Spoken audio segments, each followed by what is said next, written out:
Okay, you have recorded over there. Tak apa, continue. Can we continue recording there? Right, thank you. Thank you so much. Right. Without further ado, the CELPAD research unit would like to invite Prof. Dr. Izadi Abdusarudin to share with us his insight on the area that he's very passionate about. The mic is yours, Prof. Tafadhol. Thank you very much, Dr. Khaliza, for the introduction.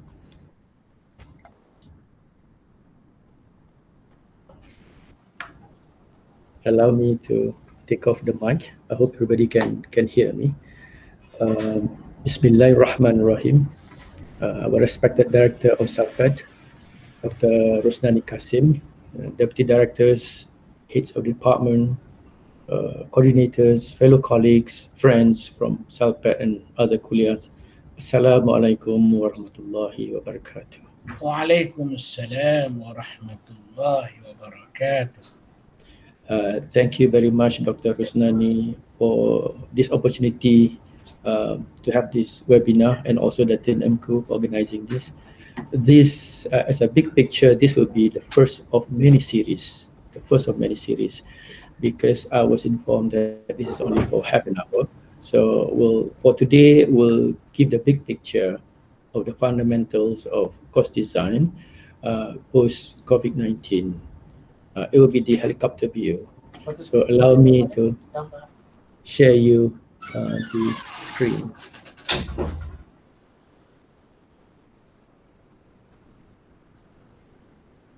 One minute here.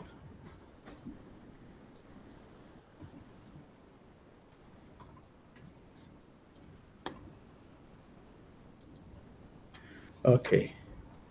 So this is where we are right now. Before March, can you hear me? Thank you. I can't see your screen. You cannot see the screen? No. Yeah, cannot. Yes. Huh? I can see the screen. Can you see the screen? Can you see the screen? No. No, before yes, this, no.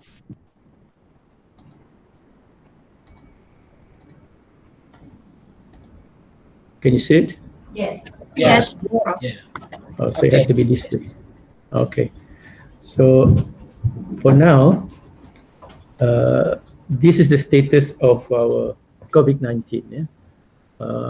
Let's talk about what happened in the past. Before March 2020, as far as the university is concerned, we wanted at least 30% of the university population to use our iTalim or whatever platforms that you have for online learning or for remote learning. So face-to-face, we wanted the blended learning, mean to say that at least 70% to use blended learning. The ratio, our target was 70% face-to-face and 30% online.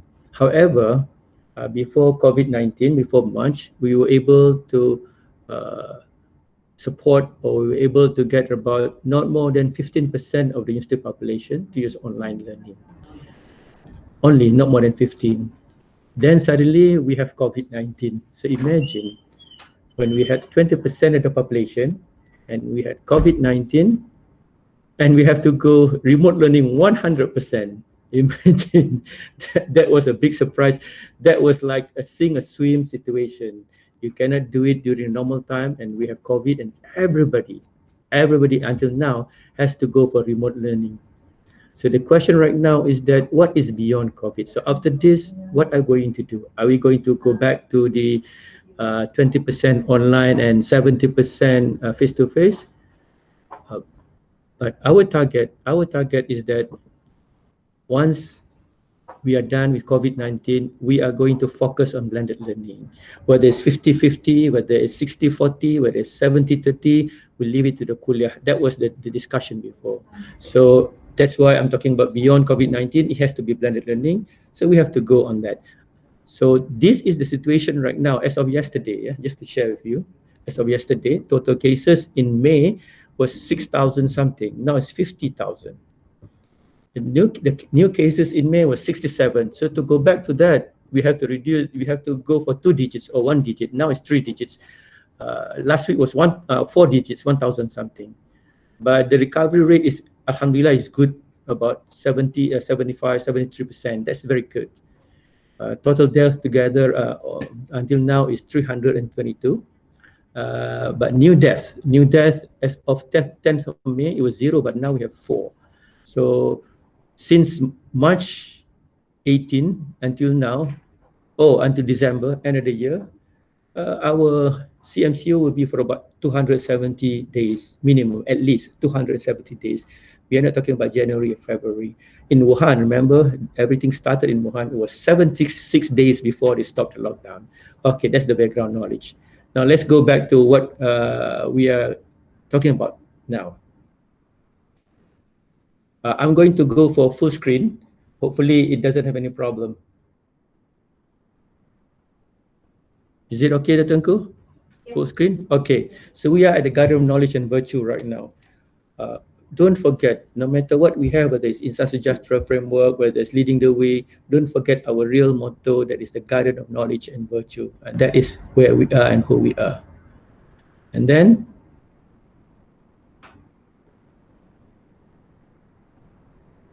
I know that CELPAD, some of our friends have been talking about retirement. I was talking about retirement a few minutes ago, and a lot of people are thinking about retirement, our colleagues.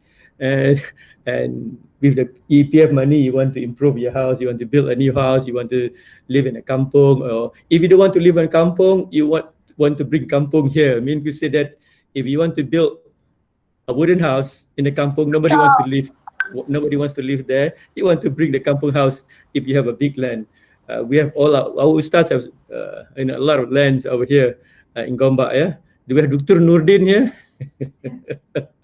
Anyway, so let me ask you, since we are some of us talking about this. So what do you need to know in designing a house? Let's say a wooden house. So now think about it. You can write in the chat room. Write in the chat room. The Tengku is looking at the chat room right now. Write down what are the things that you need to know when you design a wooden house. I give you about 2 minutes. The Tengku can just say it loud to me so that I can share it with you. Chat room, yeah? Yeah, please share your ideas in the chat. Yeah. I will summarize it for Prof, inshallah. Yeah. So what do you need to know in designing a house, a wooden house?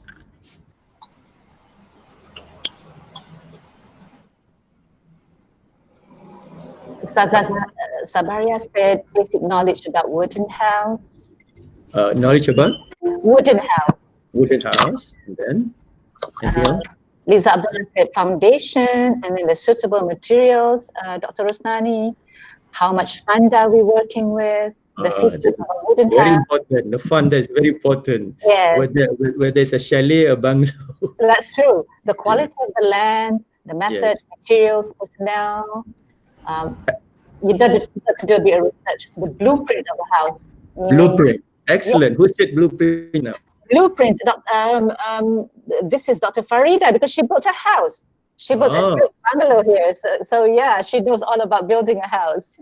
Like that, a blueprint. So excellent, excellent. Yes, Dr. says she has really a lot of money. Somebody said that I how to sustain. Okay. So at least we have a big. You have some ideas about what are the things that we need to know to design the house. Let's look at what does the field or the people in the area, the house builders say about designing a house, or especially a wooden house. So now we are the house owners, right? These are the things that we talk about. What about the house builders? What do they talk about? You need to have the floor plan sketches. You need to have the construction blueprints. Just now, Dr. Farida mentioned about the construction blueprints. You talk about the site plan, and somebody mentioned about knowledge. So we have all this, but what does it mean? So we have to have knowledge, but number one, at least there is a mapping, there's a matrix, there is a plan, right? So you want to build a house, these are the plans that you have. If you talk about house builders, floor plan, sketches, construction blueprints, site plan, and then you are not talking about the exterior and the interior yet. You know, what kind of house are you going to have? 2-story, bungalow, 3-story, and also how many rooms and the rest. So you must have a plan. You must have a blueprint.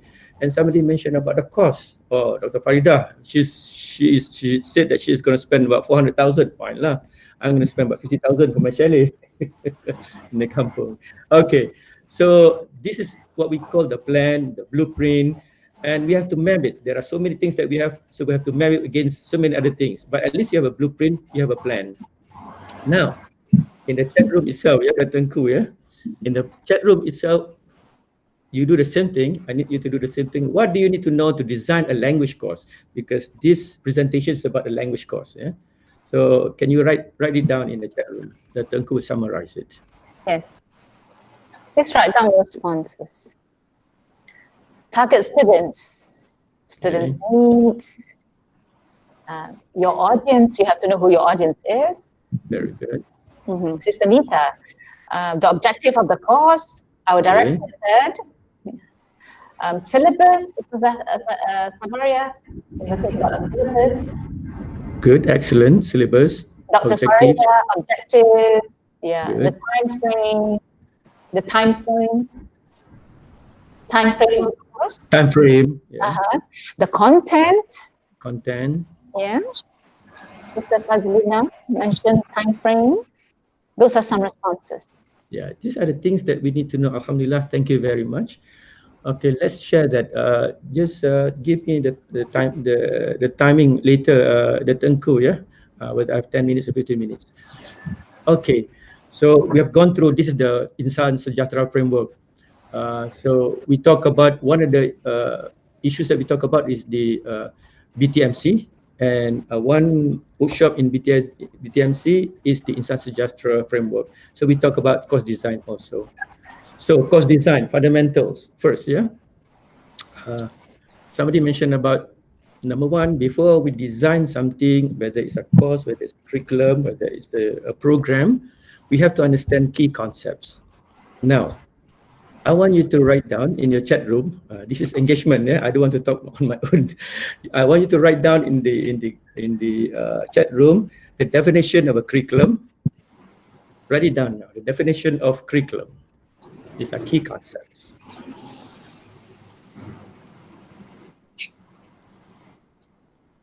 That's it. You can share with us. Yeah. Curriculum. What is a curriculum? Please share with us, yeah, in the chat.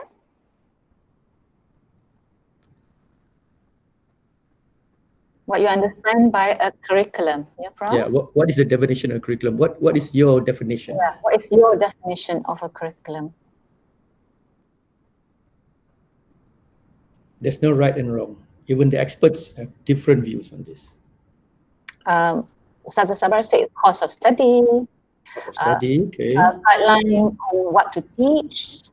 Okay, guidelines on what to teach. Excellent. Right, and then transformation of knowledge, meaning I can transfer knowledge. Transfer knowledge. Okay. Subjects in the course. Okay, subject. Plan of how teaching and learning are going to be delivered, how going to happen. The plan, how to Yeah. teach and in the classroom. Dr. Kowan said a system of instruction and learning. Oh, was that again? The thing? A system of instruction and learning. A system of instruction and learning. Yeah. Very big. Or a specific learning standards. Okay, fine. Now, let's move to the next one. I'm not going to say yes and no, good or bad, or right or wrong. Now we move on to the next term, approach. You said it's a language approach, for example, language curriculum. Now it's language approach. What is that approach there? Your definition of it. Wow, this is like taking a master's class. No, this you're sharing. But there's no right or wrong answer. Please share with us this one. No right and wrong. Ustazah Samaria said, wow. One of the is method, teaching and learning. Method of teaching and learning, yeah? All right, that's an approach. What else? Language approach. How to teach. How to teach. Still waiting? Don't have to remember what we learned before. That was many years ago. Yes, I know, that was eons ago. Okay. Ways on how to engage the students. How to engage the students. Yes. Okay, because we have only half an hour for this session, let's move on. Wow, there are so many things, yeah. Now let's move on to the third concept, method. Language method, language teaching method. What is your definition of a method there? I'm using this method to teach, I'm using that method to teach. So what is that? Prof, I remember having to contrast between method and approach when I was doing my master's.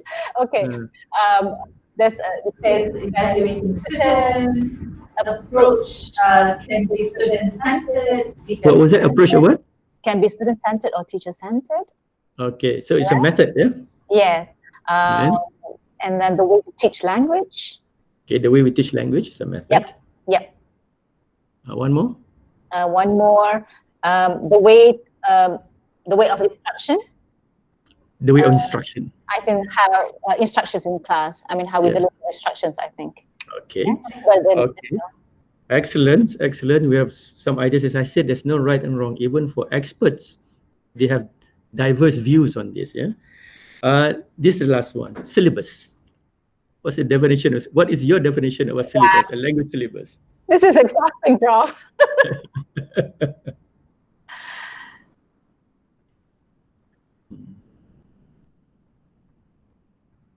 So again, there's no right and wrong. Yeah, different people have different ideas, but we just want to gauge the participant schemata. When we talk about schemata, it comes from a schema theory, whereby the background knowledge of our participants or background knowledge of our learners. So what are some of the definitions of the term syllabus? It says topics and themes. Topics and themes, oh, good. Content. Content syllabus, topic, it's about content, it's about topic and themes. What else?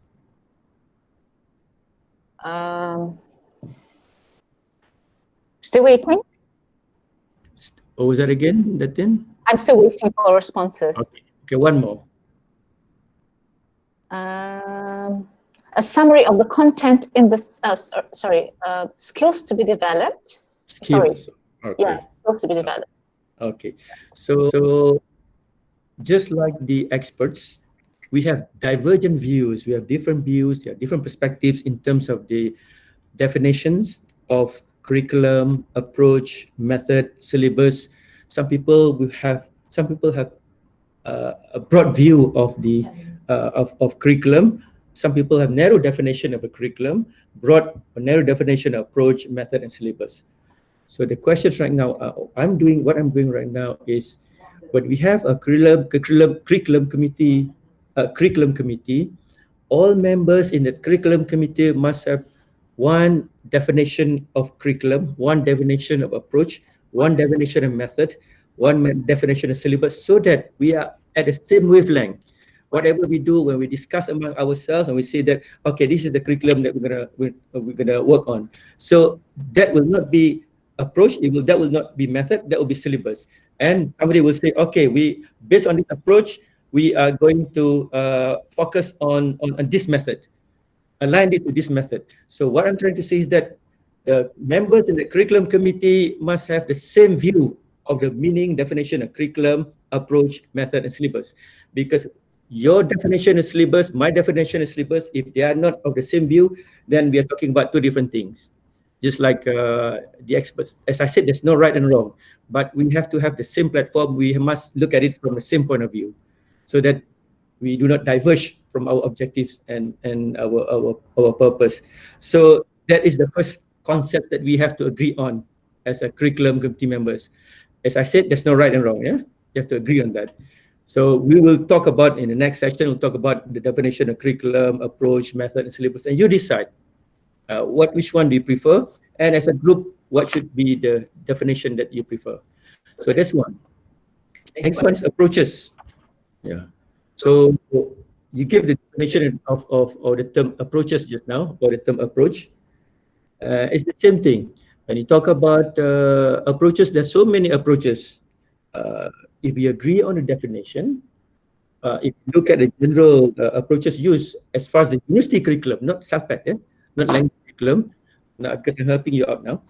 As far as the university curriculum is concerned, they can go for academic rationalism, social economic efficiency, learner centeredness, social constructionism, cultural pluralism, we can talk about hidden agenda and many more. So the question right now is that, for our language learning, we can talk about behaviorist learning theory. We can go into that. We can talk about constructionist learning theory. We can go into cognitivist. We can go into outcome-based. So we have to agree what will be our approach on this. There are many, but as mentioned by our colleague just now, we have to have the knowledge before we can discuss, before we can share. All right. And the next one is methods. So this will be our future series, yeah? Key concepts, approaches. Okay, sorry. When we talk about methods in language learning and language teaching, not methods in other discipline. Are we talking about grammar translation method? That is the starting of everything, the whole grammar translation method. Are we talking about direct method? Are we talking about audiolingual method? Are we talking about cumulative language teaching, where everybody is talking about CLT? Cumulative language teaching is very popular, the favorite of everybody. Are we talking about principal method? Are we talking about total physical response? Are we talking about natural approach, community language learning, silent method, or suggestopedia? There's so many methods, but in order to design a course, we need to have, these are the fundamentals, so that we can say that, okay, we can have a combination, that method and this method. Number one. Number two, if we know all these methods, we know the characteristics, we know the principles of the methods, we know the strengths and weaknesses. So if you say that I'm going to focus on, first, the two methods I'm going to focus on, grammar translation method and audiolingual method, and I know the strengths and weaknesses of those methods, and I can say how to tackle these problems when we design the course. When we design the program, when we design the curriculum, we know that with this method, these are the strengths and weaknesses. We might want to have another method, a combination of methods to help us design the course. So these are the fundamentals of methods, of methods that we need to know. Yeah, we will talk about it again when time comes for the session on this. Next, syllabus. The definition of syllabus. I'm going to talk about the definition of syllabus, but I'm going to give you some syllabuses that we have been using in terms of designing language courses. Some of us mentioned about just now skills-based syllabus. Very true. There are many methods. First, we have to agree with our. There are many syllabuses. First, we have to agree on our method or methods combination. Yeah. So the methods must align with our syllabus.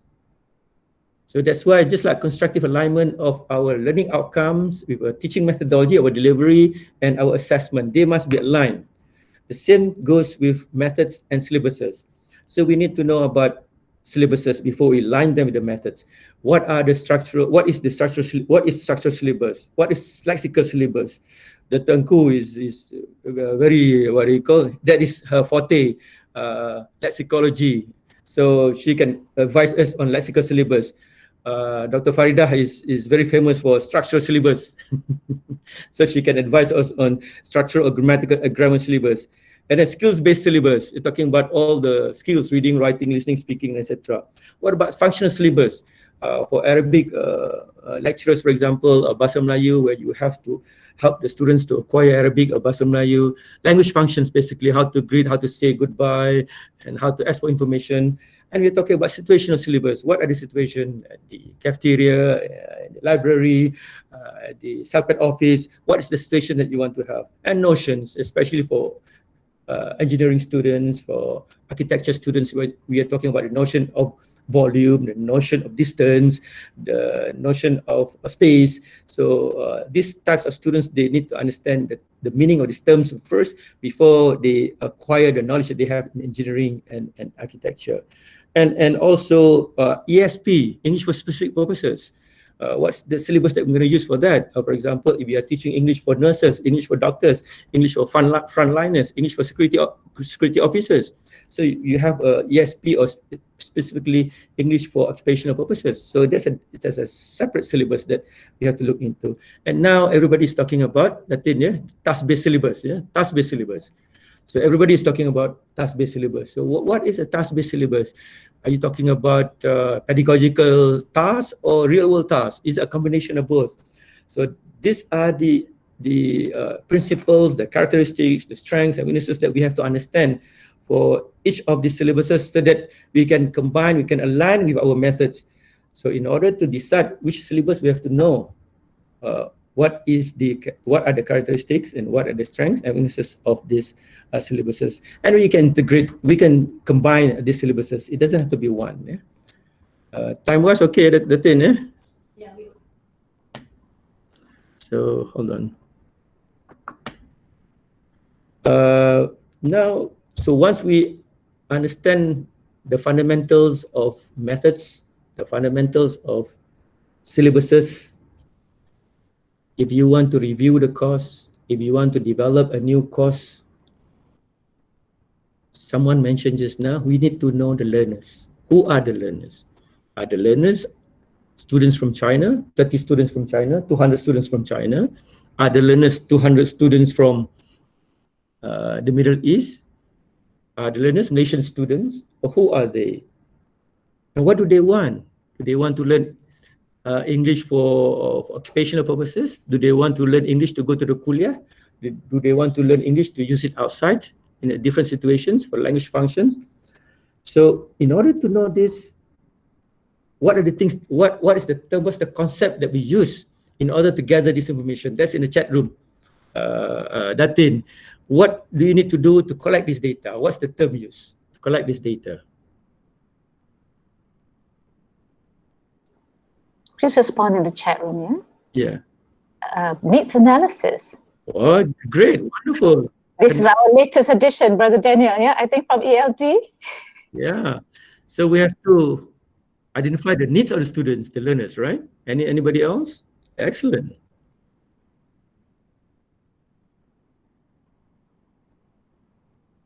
Very quiet. Okay. So I will continue. Yeah. So excellent, Brother Daniel. Yeah. I wish I can see your face.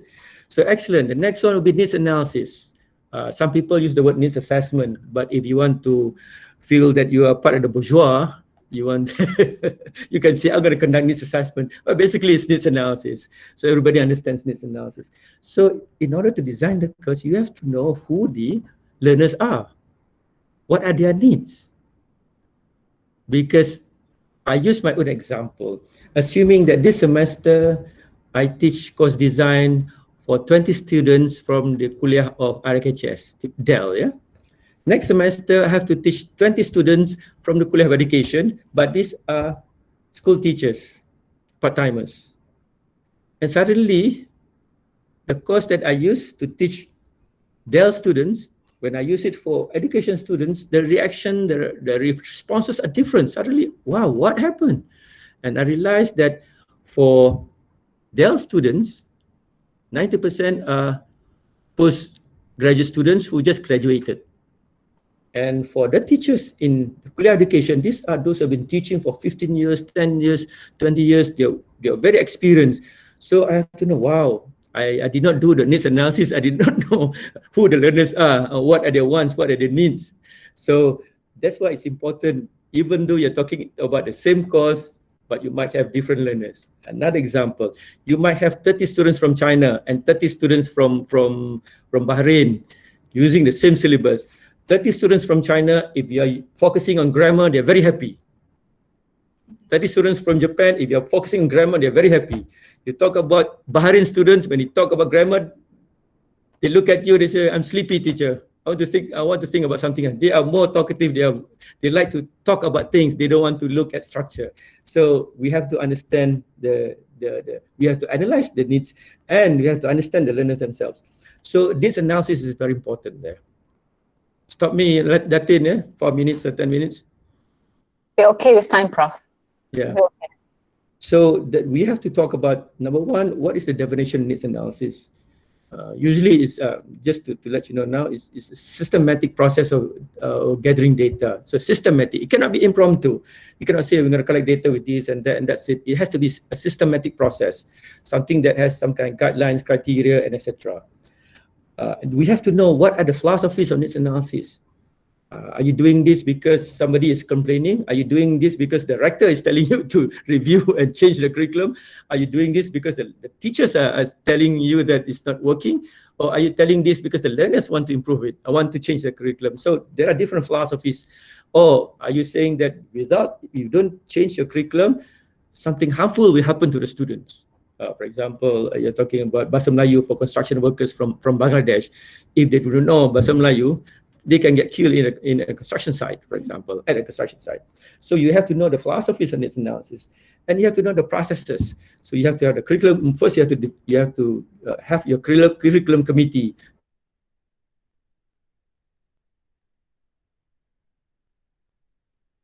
You want to gather information. What to gather? Number one, when to gather it.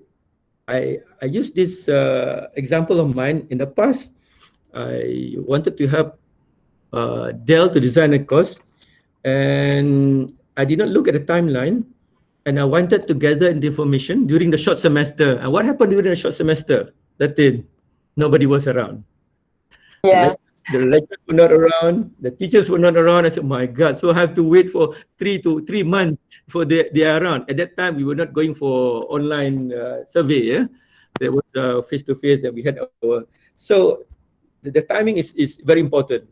Is it during, what semester, what month? And if you're going to the school, you have to know when is the school break, when is the exam.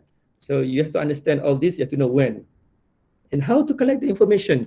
This is very important because even though you know what to collect, what to gather, the timing, when, and how to collect. This is, I hope you still remember, your research methodology class.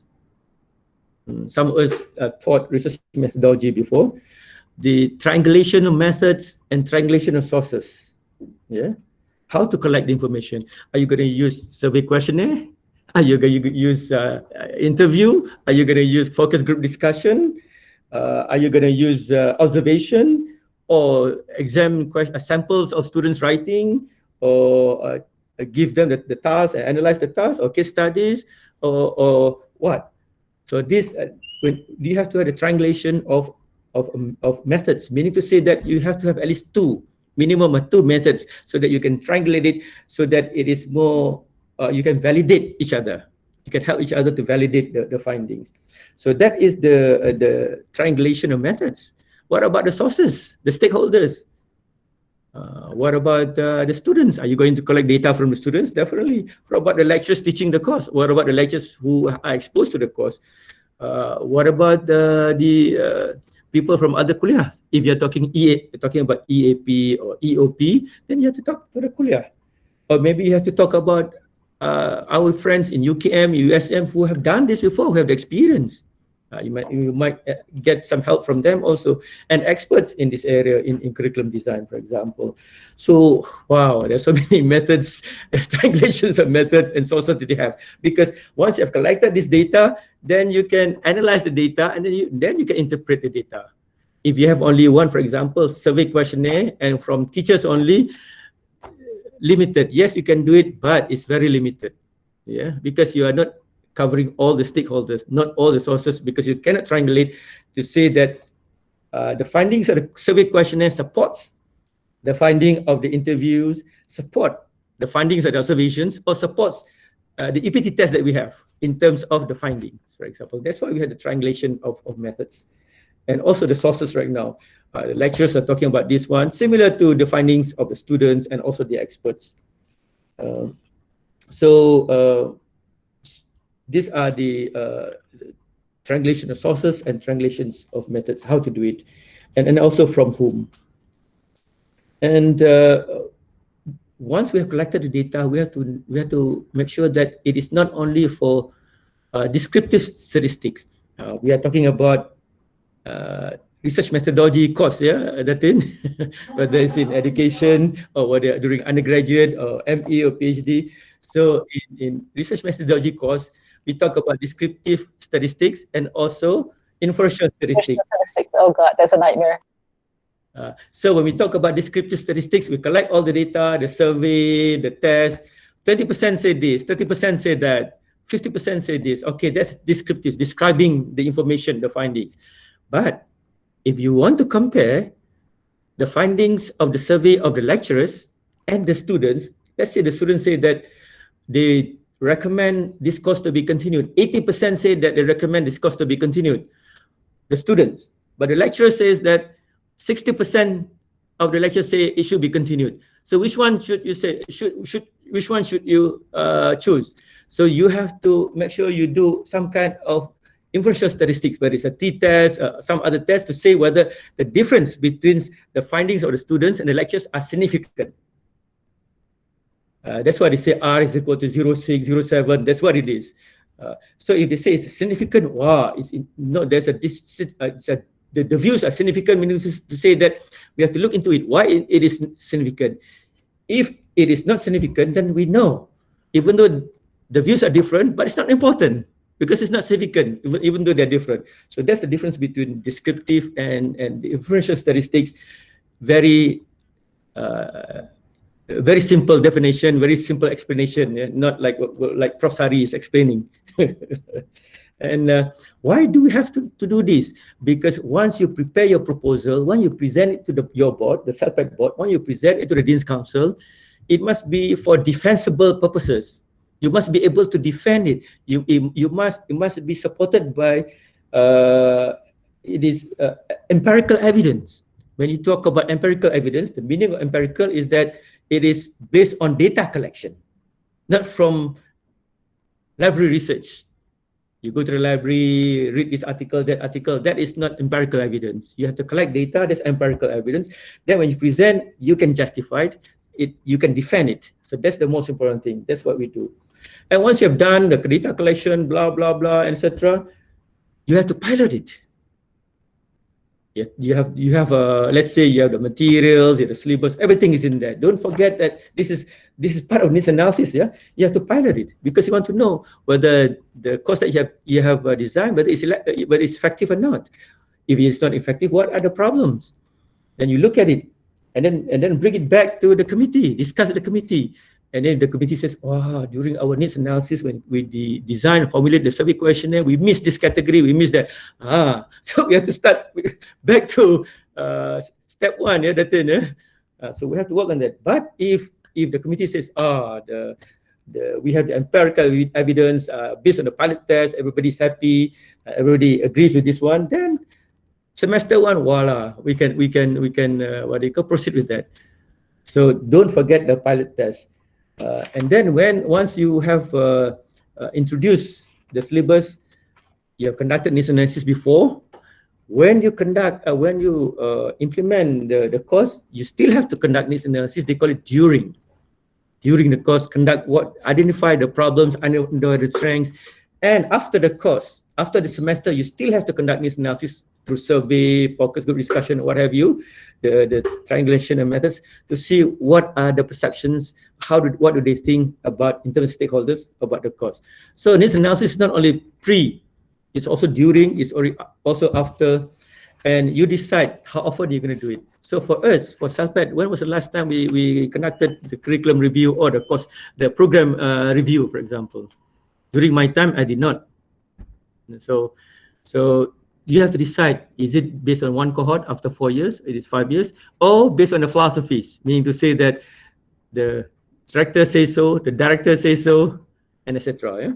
So that is what we are talking about in terms of the needs analysis. A lot more that we can talk about. So you have the curriculum committee, and you have to work on, and the experts must be from different areas, yeah, in the curriculum committee. And then based on the needs analysis, then what do? You have the needs analysis before you implement it in the classroom. Based on needs, based on the needs analysis, then you have to formulate the outcomes. If you are talking about CELPAD's program, whether it's Arabic, English, or Bahasa Melayu or Tilawah, English, for example, it has 6 levels. So what is the content standards? At the end of level 1, what should they be able to acquire? Level 2, level 3, level 4, level 5. So when they exit the program, what should they acquire? So this if you're talking about program design or program evaluation, you have to do this. If it is just a course, it's fine. Like EAP, EOP, it's only one course. But if you're talking about program, wow, it's a big task. So the content standards, we look at the content standards of levels 1 all the way to level 6, entry all the way to exit. You have to look at your program learning outcomes, all the levels, and then you have to align it to every course. Level 1, the course for level 1, what is the course learning outcome? And then for the course, if you are teaching level 1 course, for every lesson, what's the lesson learning outcome? At the end of the lesson, students should be able to acquire A, B, and C. So from lesson learning outcome, course learning outcome, and program learning outcomes. And you are talking about program educational objective. What is that? When you talk about program educational objectives, you have to align CELPAD's program with the university because the university has so many kuliah. So when the students graduate from the university, what is the contribution of CELPAD in the university, basically? So that's big, but we focus on the course first. And when you talk about the university, now we have to know about Insan Sejahtera framework, Latin. So what is the Insan Sejahtera framework? Now they are talking about academic Sejahtera framework, right? The academic Sejahtera framework is under the Insan Sejahtera framework, because the Insan Sejahtera framework is for academics, for admin staff, and also for the corporate governance of the university. But academic Sejahtera framework is only for academics. Yeah. So when we talk about Insan Sejahtera framework, you have to know you have to know about the vision and 7 mission statements of IUM. Still remember the 7 mission statements, everyone? I don't want to go into the chat room, but you can Google now. When you talk about online, you can Google anytime. So you have to know the vision and 7 mission statements. You have to know the falsafah pendidikan kebangsaan, FPK. What is that? What is FPK? Just out of the blue, you're talking about the spiritual domain, you're talking about the intellectual domain, you're talking about emotional domain, you have got physical domain. So it's similar to what we have in terms of the OBE. And then we have to talk about Maqasid Al-Syariah. Wow. So the protection and promotion of life, protection and promotion of wealth, and etc. Yeah? And then SDGs, the 17 SDGs. Do you remember all the SDGs? And then you're talking about the 21st century education and the 21st century education under UNESCO. You're talking about to know, to be, and to know, to be, and to live together, for example. So what does that mean? And don't forget, when you talk about your English for EAP, EOP, and kuliah-based courses, yeah, kuliah-based courses, they have to be given accreditation by OBE because you support the kuliah. These are credit-bearing courses. So under OBE and with the rest of the courses, with the kuliah, you have to understand outcome-based education. You have to understand MQF 2.0. What is that? So starting from course design all the way to curriculum design is the whole university. It's not as easy as you look like. It looks like. So that is the course learning outcomes that I mentioned just now, and the methods that we talk about, and then assessment. Yeah. So that is the learning outcomes that we mentioned. Yeah. And then what about assessment? What about we talk about in terms of assessment, formative assessment, summative assessment. What else that we have? In our case, achievement test, proficiency test, placement test, diagnosis test. Are we going to go for achievement test? Are we going to go for proficiency test? What's the difference? And you can go for direct and indirect assessment, objective and subjective assessment, so many things. So we have an expert in that to come. So I cannot talk about everything. So then that an expert in assessment can come in our committee and advise us on this. And then we develop the materials. Right? The decision right now, are we going to adapt, adopt, or develop in terms of materials? In the past, remember that we adopt, meaning to say that we bought books on what was it, flying colors. What else do you remember? I don't remember. Books. A lot, yeah. Ready-made books, published books. Published. So we bought 1,000, 2,000 books, and from levels 1 to levels 1 to 6, and we distribute to the students. And this what it means that we adopt the books based on our curriculum, based on our syllabus, our program, and we do our materials information. It was in PD a long time ago, and we look at all the books from all the publishers. We see, and then we say which one is closest to the curriculum that we want, including the syllabus, the method, etc. So that is adopt. So right now, and then we move to the next one, adapt. So you have your syllabus, you have the week 1, week 2, week 3, you have your learning outcomes, you have the assessment, and etc. And you see that no one book can be used for our curriculum. So we combine flying colors with this book and that book. We combine chapters of this book and chapters that book. We adapt, like what we're doing with our postgraduate courses or undergraduate courses. We combine all the materials. That's adapt. Yeah, we don't use one whole book, but you use combination of materials, combination of chapters, and from different books, from different materials. So we adapt. Or we develop our own. We come up with our own committee, write our own books on this. So what is CELPAD right now? Adapt or develop? I don't answer that, but think about it. So these are the things that we have to do. So when we want to do this, we have to know how to do it. We have to knowledge of it. So that is materials. Not easy, yeah? We have been doing this for how many years? 15, 20 years? Developing our own materials. And then now we talk about COVID-19 and post-COVID-19. The next one is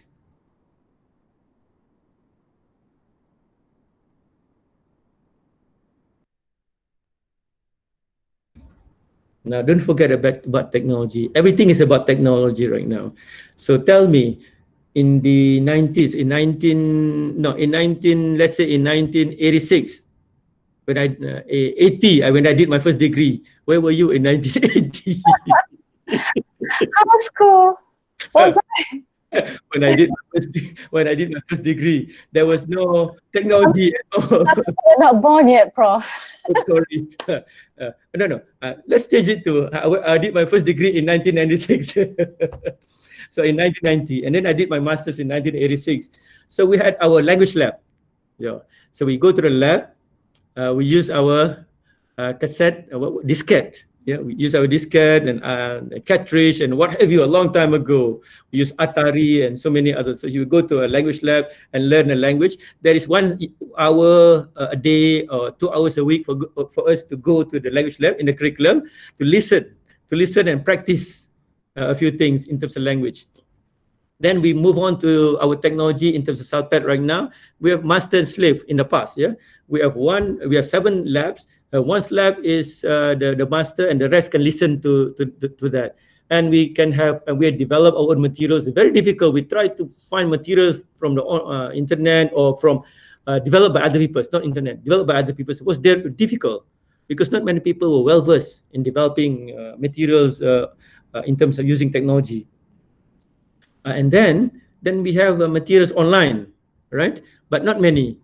We use it upstairs. We use all the labs, and by the time we have some material, online materials, what happened to our labs? Dilapidated. We don't have money to upgrade our labs, so we cannibalize. We use this monitor, that monitor, and etc. to improve our labs. We don't have the money, so now suddenly everything is online. COVID-19, everything is online. Everything is searching for how to do online and etc. And technology changes, but when you talk about the key concepts, you talk about approaches, you talk about syllabuses, you talk about methods, needs analysis, CLOs, that's where the fundamentals. You must know that whatever technology that you're going to use doesn't matter, but those are the things that help you to develop your course or the program that you want to have. So technology is very important. So you have to have right now. You have for Arabic is what Sister Raja Munirah here in terms of iTaklim. What about English? Who is the person in charge of that? So you have to bring them on in to help us to design the course in terms of technology, because it's not easy. And then finally, there's one thing missing. What else is missing there? If let's go to the chat room for a few minutes, Datin. What else is missing? Sure. What else is missing? I see a lot more spaces for circles there in your slide, Prof. Any suggestions? Don't forget. This is very important. Liza Abdullah mentioned here, we carried big cassette players around before. You remember that? Yeah, Cassette player. that you are of a certain age if you remember what a cassette player is, or if you know what a cassette player is. I still remember. I'm still young. I can remember. What was your question again, Prof? Okay. Question is, what you have to have another, if you have to have another circle, that balloon there, what Right. is missing? What is missing? We have approaches, syllabus, methods, materials, assessment. We already talked about needs analysis and teaching. So what else is missing?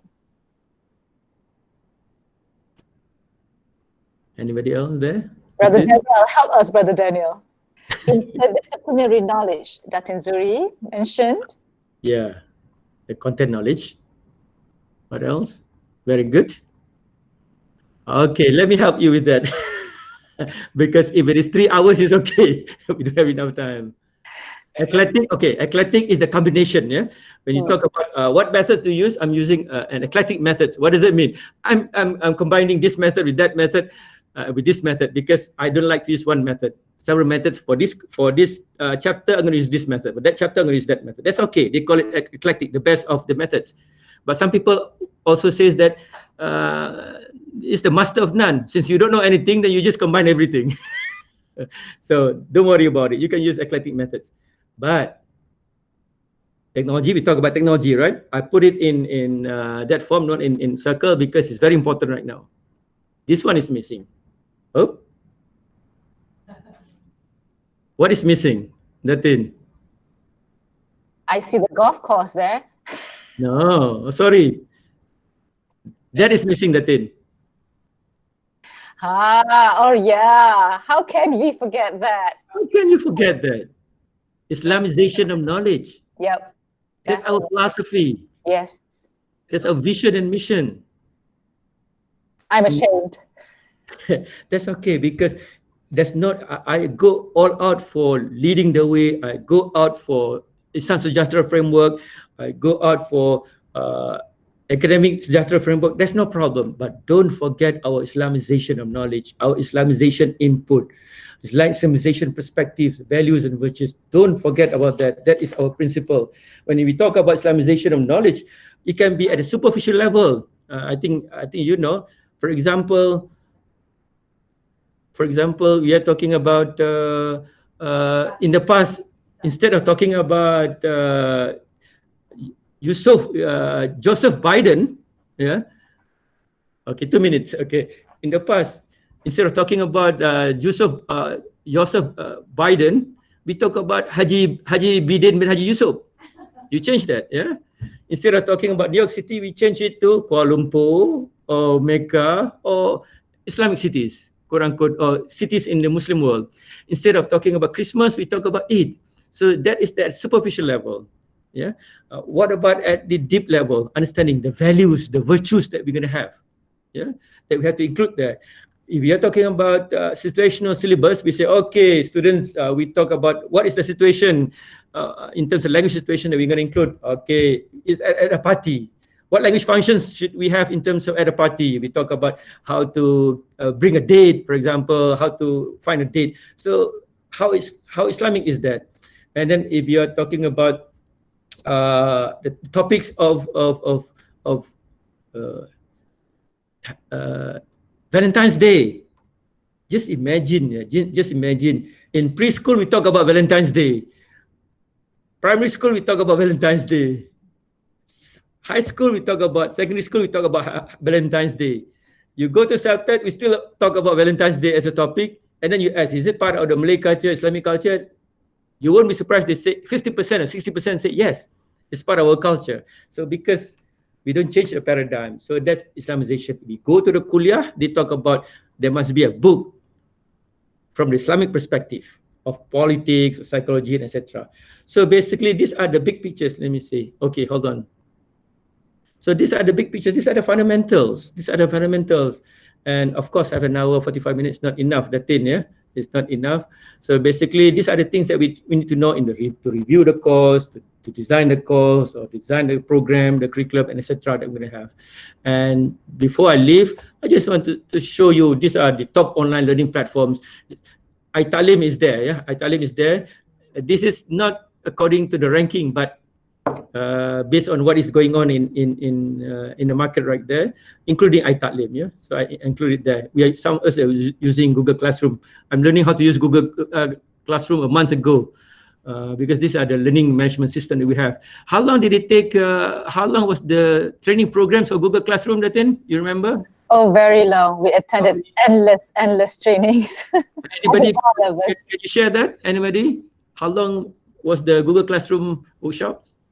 Please share on we have small support groups in CELPAD. I think our groups consist around 10 people to help us with the online platforms. Yes. And we chose what we were comfortable with. So I think it's still going on. It was not specific to Google Classroom. We chose what we felt comfortable with. Maybe what, 12 hours, 2 hours each session?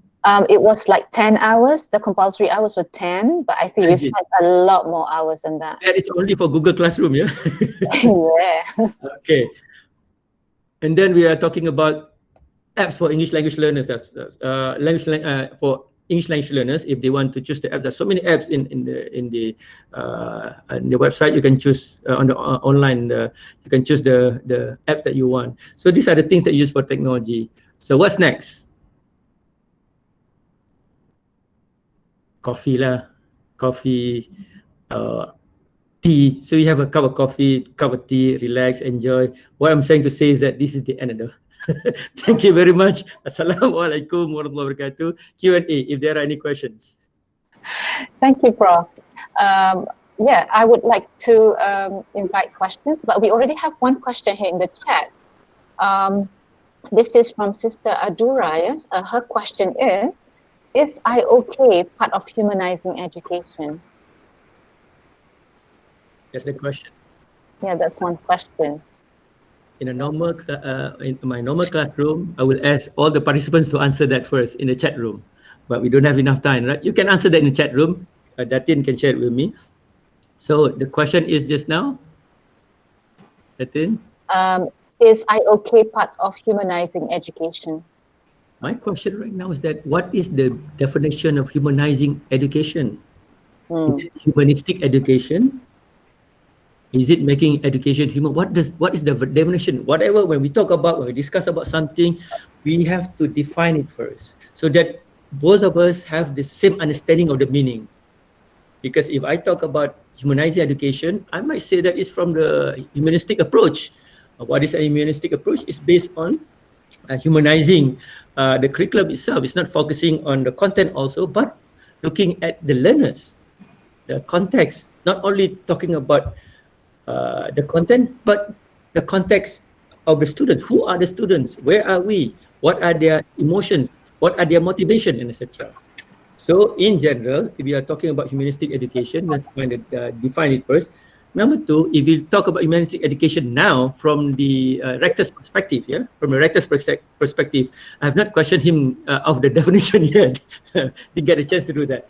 But if you look at FPK, if you look at OBE, if you look at UNESCO, United Nations, those are humanizing education. And then also outcome-based education, Bloom's taxonomy. Number one, it must have few components in the curriculum. Number one, it has to have the head. That is the intellectual capacity, the intellect. FPK is intellect, or the cognition, the discipline, the content. It must have the emotion, the affective domain, the heart. Meaning to say, in the curriculum, I'm talking about the university curriculum first, So in the curriculum, the 120 credits that students have to take before they graduate, they must focus on the cognition, intellect. If it is architecture courses. If we talk about affective domain, what are the courses that affect you emotionally? It can be poetry, it can be music, it can be arts, painting that affects you emotionally, because you cannot just deal with cognition only, but emotion. All right. What about using your hands and your legs? What about sports? What about doing some kind of architecture, building something. So that is working with your hands. That is FPK. So that is physical of psychomotor skills. Yeah. And don't forget, if you talk about the West, that's all they talk about. The intellectual domain, that is the cognitive domain, the mind. They talk about the affective domain. They talk about the psychomotor skills. One thing is missing. That is the spiritual domain. So that's where we have to include Maqasid Syariah. That's where we have to include Ghazali's perspective of education, of learning, not only the heart, not only the head, not only the hands and the limbs, but also our relationship with Allah. Hablum minan nas, hablum min Allah. Not only hablum minan nas, not only focusing on humans, but Allah, also with Allah. So that's where we had, that is my perspective of humanizing higher education. If we have that in our curriculum, alhamdulillah. So that's the big picture of IUM. So for those who participate in the curriculum design of the university, the new one, question, find out where are the courses that fall under these domains, these components. Yeah. So that is for me humanizing education. Thank you. The rest can share also if you have other views. I would like to invite Sister Hayati Burhan. She has a question. Yes. Assalamualaikum, Prof. Hayati Burhan, English you. Language Division. Thank you very much for the very academic session. My question is, Prof, the English Language Division has been assigned, or we are coming out with new, we have to come up with new courses, new elective courses. Based on the slides that you shared, it looks like it's a very difficult task where we have to do needs analysis, and before that, you know, we have to look. Can we, because here we have teachers who are teaching at the same time who will be doing this.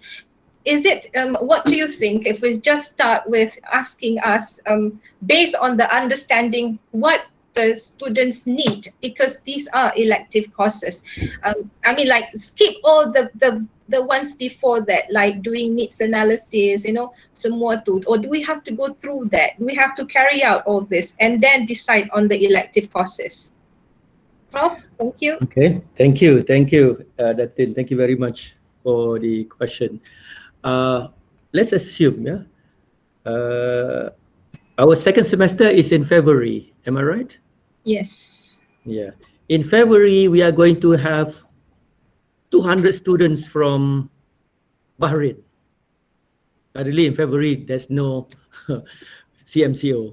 200 students want to learn English at IUM from Bahrain. Can you conduct this analysis? Can you conduct everything there within the end of November, December, January? 2 months not enough, right? It's not easy to do it. So what's the shortcut way? This is what we did before, the shortcut way. We had only 1 week or 2 weeks. We just look at whatever materials available on campus, in the market, in terms of the books. When we talk about curriculum materials, it involves the books, the online materials, and the practice book, and etc. Yeah. So what are the books available in the market?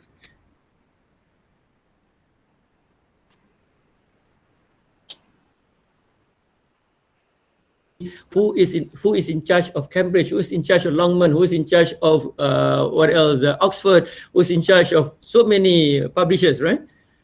So that they can give you a copy of the books that you want. For example, I want a book on English for academic purposes or English academic writing. Then they give you, all of them will give you the books, and you evaluate the books, and you feel that based on your discussion in your committee, this is the best book. So you have to decide, it has to be based on numbers, meaning to say that there must be a checklist, materials checklist, materials evaluation checklist to say that this is the best book. So that doesn't mean you can adopt, you can also take that one and you can combine with a few things. Meaning to say that that is if you want to, you don't have to go through all the processes of the needs analysis. So you can do that. The question is that at the end of it, during, before, during, and after, you still have to conduct needs analysis to find out the effectiveness of it. What are the issues? What are the problems involved? So we have done that before, so it can be done. But my question is that how much time do you have? How much time do you have?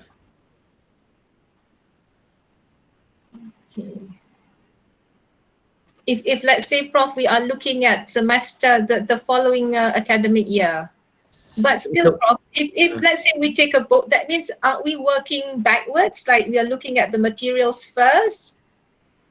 Because you don't have time. Oh, okay, all right. This one thing, timing. If you have only 2 weeks, you don't have time. So the only thing is you have to have something in front of you. Okay. That's the best thing. Yeah.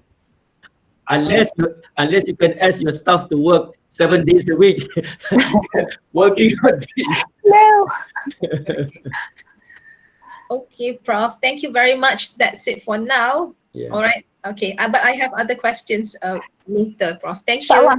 Yeah. Hayati and everyone else, inshallah, I think Dr. Saji is okay with this. You're welcome to email Dr. Saji or myself. I can forward the questions to Prof. Saji. Inshallah, I can summarize those questions. Inshallah. Anyone else would like questions? I see Khairul there, sharing the camera with Dr. Zubaida.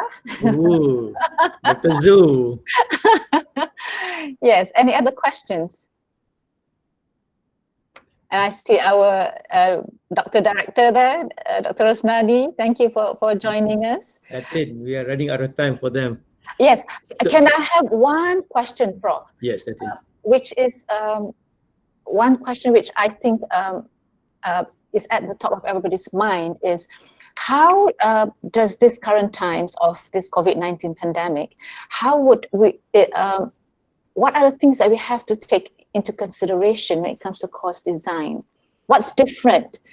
Because the approach is is very different, I must say. So what are the Yeah. special considerations that we have to think about? Thank you, Datin, for that excellent question. The most important thing for us to know right now is the term instructional designer, ID. Those who have a degree in ID, they are very sought after right now because right now we are talking about technology and the content, the combination of that. If you ask somebody who knows technology, doesn't know about method, doesn't know about approach, doesn't know about syllabus, he or she will just design the whatever that you have, that's it. But in terms of learning, in terms of acquisition, you don't know whether it works or not because you don't have the philosophy, you don't have the approach, you don't have the syllabus, you don't have the method. What are you looking at? So an instructional designer is very sought after right now because the person knows, in principle, in general, knows the approaches, the methods, the instruction side, and also the technology side. So because if I ask somebody from ITD to design, they can design, but what do they know about language learning? Yeah. Yeah. What you're saying is that they have to have the underlying understanding of the approaches, the methodology, yeah? I give Taking example- into account your delivery method. Yes, I give an example of education, for example. If we have our curriculum committee, we can invite Dr. Shukri, we can invite Dr. Liza, what is it? Another person who is very good in ID. So because they have a degree, a BA, MA, or maybe PhD in instructional designing, for example. So we can invite them in our committee. We can invite those who are very an expert in assessment to be in our committee, right? So and also in materials development in our committee. So we need to have a lot of people there, different experts. That in, yeah? Thank you very much, Prof. I think we don't have much time left, but like I said, inshallah, if you have further questions, feel free to email me those questions and I can sum them up and forward them to Prof. So, Jazakallahu khairan, Prof, for that session. Thank you. Felt like I was back in UK doing my master's degree. Some of the things that some of the questions that you asked are in my short-term memory. Well, alhamdulillah, that's just the tip of the iceberg. And Prof has promised that he will, he's willing to have further sessions with us. Our emails are in the chat. And I'd like to thank everyone for making time to be with us today. Yeah, inshallah, this session is recorded. We will get the assistance of Sister Raja Munira to put it on CELPAD website. Yeah, thank you very much, Prof. We look forward to future sessions with you, and thank you very much, everyone, for joining with us. We end the session with the recitation of Surah Al-As and Tasbih Kafarah.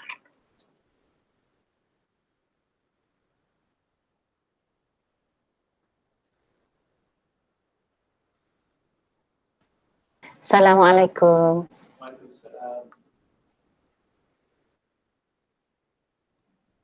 Thank you, Prof. Assalamualaikum.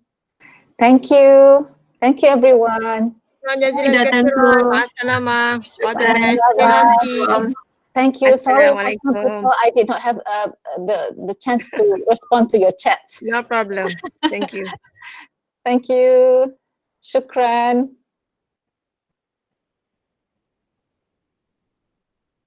Thank you.